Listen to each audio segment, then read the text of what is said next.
Always welcome साथियों। Digital class हमेशा आपके साथ। इंजीनियर हो अपनी थ्योरी ऑफ मशीन सीरीज चल रही है। जो भी कंटेंट अब तक आपने पढ़ा है और आगे इस वीडियो में पढ़ने वाले हैं, सारा कंटेंट आपको पीडीएफ फॉर्मेट में अवेलेबल है।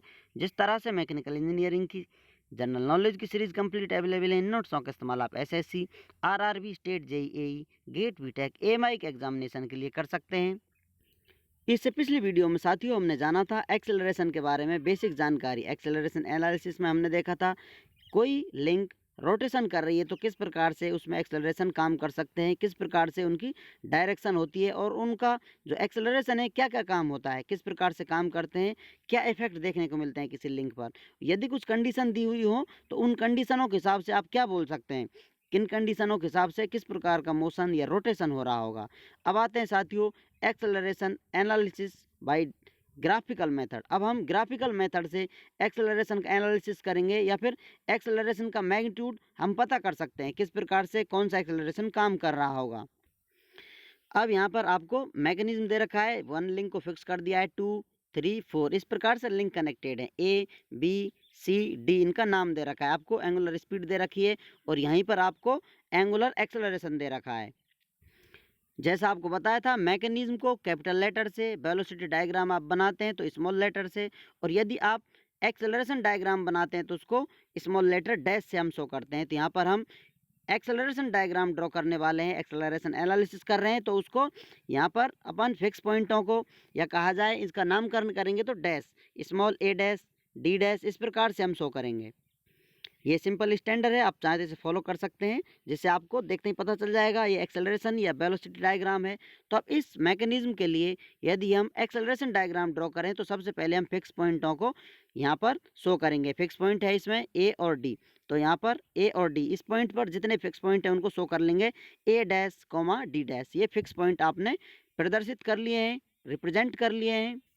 अब पॉइंट ए से आप पॉइंट बी पर स्टडी कर रहे हैं तो यहाँ पर एंगुलर स्पीड है और यहाँ पर अल्फा एंगुलर एक्सेलरेशन लग रहा है। तो अब इसमें एंगुलर स्पीड की वजह से रेडियल एक्सेलरेशन लगेगा और एंगुलर एक्सेलरेशन की वजह से इसमें टेंजेंशियल एक्सेलरेशन देखने को मिलेगा। तो अपना रेडियल एक्सेलरेशन किस डायरेक्शन में, इस डायरेक्शन में, इसके परपेंडिकुलर टेंजेंशियल एक्सेलरेशन वर्क कर रहा होगा। अब इनको शो करने के लिए पहले हम इसको जो रेडियल एक्सेलरेशन है इसको लेते हैं, इसके पैरेलल लाइन ड्रॉ करते हैं। इस प्रकार से एक लाइन हमने ड्रॉ कर ली है, इसके बिल्कुल इस प्रकार से पैरेलल लाइन देखी जाए तो ये क्या बता रहा है, ये रेडियल एक्सेलरेशन बता रहा है, radial acceleration of point B with respect to A. अब दूसरा टेंजेंशियल एक्सेलरेशन इस प्रकार से इसके लिंक के परपेंडिकुलर वर्क कर रहा होगा। अभी नीचे कर रहा है ऊपर कर रहा है, ये आपको यहाँ दे रखा है, नीचे की तरफ क्लॉकवाइज डायरेक्शन में घूम रहा है तो ये इधर की तरफ वर्क कर रहा होगा। तो इसके पैरेलल दूसरा हम लाइन ड्रॉ करेंगे। ये अपनी इस प्रकार से लाइन थी परपेंडिकुलर इस लिंक के, टेंजेंशियल एक्सेलरेशन बता रही है। अब इसके पैरेलल ये लाइन आप ड्रॉ करेंगे, ये वाली लाइन। ये आपको थोड़ी देखने में तिरछी लग रही हो लेकिन बिल्कुल ये लाइन एक दूसरे के पैरेलल हैं। ये डायग्राम फॉल्ट होता है देखने में, शायद आपको कमती ज़्यादा लग सकता है क्योंकि स्टैंडर्ड डायग्राम बनाए हुए नहीं स्केल से। तो ये इसके पैरेलल लाइन लेते हैं, ये रेडियल एक्सेलरेशन बता रहा था और ये अपना टेंजेंशियल एक्सेलरेशन बता रहा है। इनका मैग्नीट्यूड आपको इनकी एंगुलर वेलोसिटी इसके लेंथ से पता चल जाएगा और यहाँ पर ये इतना मैग्नीट्यूड डायरेक्शन बता रहा है। अब यहाँ पर हम आप पहुँचे तो ये पॉइंट आपको बी मिल गया है, 1 से ए की तरफ आए हैं हम तो ये पॉइंट आपको बी डैश प्राप्त हो जाता है। अब इनको आप मिला देते हैं, इस प्रकार से वेक्टरों को ऐड कर देते हैं तो आपको यहाँ पर टोटल एक्सेलरेशन प्राप्त हो जाता है, acceleration of point B with respect to A. आपसे कोई सिंगल रेडियल एक्सेलरेशन या टेंजेंशियल एक्सेलरेशन के बारे में जानकारी ली जा सकती है और कंप्लीट टोटल एक्सेलरेशन आप इन वेक्टरों को ऐड करेंगे तो आपको प्राप्त हो जाता है। ये लाइन थी अपनी रेडियल एक्सेलरेशन वाली, ये लाइन ड्रॉ की है टेंजेंशियल एक्सेलरेशन वाली, इनको ऐड कर दिया आपने तो आपको टोटल एक्सेलरेशन प्राप्त हो गया है यहाँ वाला, इस लिंक के सापेक्ष इस लिंक पर। अब हम आते हैं साथियों बी से सी की तरफ। बी को हम फिक्स मानकर चलेंगे, सी पर स्टडी करेंगे तो यहाँ पर आपको एंगुलर स्पीड रोटेशन देता हो, घूम रहा है ये लिंक, एक दूसरे से मोशन कर रहे हैं तो नीचे की तरफ रेडियल एक्सेलरेशन और इसके परपेंडिकुलर आपको टेंजेंशियल एक्सेलरेशन देखने को मिलेंगे। सबसे पहले रेडियल एक्सेलरेशन की तरफ आते हैं तो इसके सापेक्ष एक लाइन लेते हैं तो क्या बताएगी आपको, रेडियल एक्सेलरेशन। इस लाइन के पैरेलल लाइन लेते हैं पॉइंट बी से, ये आपको रेडियल एक्सेलरेशन बता रही है point C with respect to B. तो आपको ये मैग्नीट्यूड पता चल गया है, ये लाइन आपने ले ली है। अब आते हैं हम टेंजेंशियल एक्सेलरेशन की तरफ। इस लाइन पर आपने देख लिया है। यहाँ पर रेडियल एक्सेलरेशन की डायरेक्शन आपको पता चल गया है, मैग्नीट्यूड पता चल गया है। अब आते हैं टेंजेंशियल एक्सेलरेशन की तरफ। तो इस प्रकार से परपेंडिकुलर लाइन ड्रॉ होगी, इस लिंक के बिल्कुल इस प्रकार से। तो इस लिंक की तरफ या तो ऊपर की तरफ या नीचे की तरफ एक्सेलरेशन हो सकता है, अभी आपको पता नहीं है तो आप एक सिर्फ लाइन ड्रॉ कर लेंगे। इस प्रकार से आपने लाइन ड्रॉ कर ली है। अब इस पॉइंट सी को हम डी से भी देख सकते हैं, अभी आप बी से देख रहे थे, अब डी से देखेंगे तो डी और ए कहाँ है, यहाँ है। यहाँ आ जाते हैं हम वापस।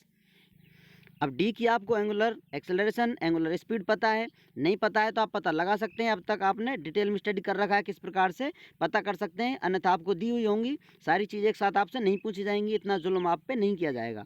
तो डी है, इस डी पॉइंट से अब आप पता कर रहे हैं साथियों, सी की नीचे की तरफ रेडियल एक्सेलरेशन लगेगा, सेम डायरेक्शन में मैग्नीट्यूड जितना है इतना आप लाइन ड्रॉ कर लेंगे। अब दूसरा यहाँ पर इस प्रकार से टेंजेंशियल एक्सेलरेशन होगा, तो टेंजेंशियल एक्सेलरेशन के लिए या तो इस प्रकार इधर हो सकता है, इधर हो सकता है, लाइन ड्रॉ करेंगे तो इस पॉइंट पर कट करते हैं तो आपको सी डैश पॉइंट प्राप्त हो जाता है। अब इन लाइनों को आप इस प्रकार से ऐड कर देंगे, वेक्टर ड्रॉ कर देंगे, तो अब आपको मैग्नीट्यूड इनका पता चल गया है। सारा डायग्राम आप स्टैंडर्ड स्केल लेकर बनाएंगे, कुछ मीटर सेंटीमीटर में, कुछ वेलोसिटी शो करेंगे, तो आपको जितनी मेजरमेंट लेंगे उससे आपको यहाँ पर एक्सेलरेशन प्राप्त हो जाएगा। अब आप इनके लिए चाहें तो इस प्रकार से टोटल एक्सेलरेशन निकाल सकते हैं सी बी के लिए, और इन दोनों के लिए आप निकालेंगे तो ये भी आपको टोटल एक्सेलरेशन प्राप्त हो जाएगा। इसमें अलग अलग टोटल एक्सेलरेशन 3 निकाले जा सकते हैं।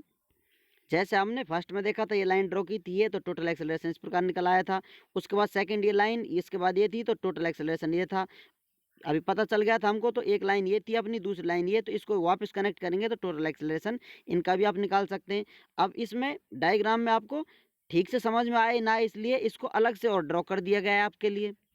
जो सारा प्रोसेस आपको बताया था डायग्राम इसी प्रकार ड्रॉ होगा, लेकिन देखने में कैसा लगेगा यहाँ आप देख सकते हैं। तो डायग्राम अपना बी से इधर की तरफ आ रहे थे तो ये लाइन थी, दूसरी इधर की तरफ गए थे तो ये थी, और एक्सेलरेशन पॉइंट सी का विद रेस्पेक्ट बी आप देखेंगे तो ये आपको प्राप्त हो जाएगा। इस प्रकार से इस डायग्राम को यहाँ अलग से शो कर आपको दिखा दिया गया है।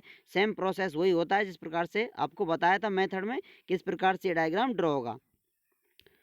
दूसरा वाला डायग्राम आपको, ये एक वेक्टर था, दूसरा वेक्टर था, तीसरा इस प्रकार से कनेक्ट हो रहा था।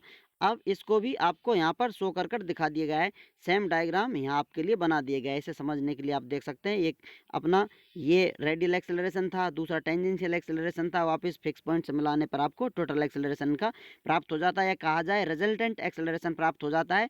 यदि इनकी डायरेक्शन अपोजिट होती, इस प्रकार होती, तो इस प्रकार आपको दूसरा रिजल्टेंट देखने को मिलता।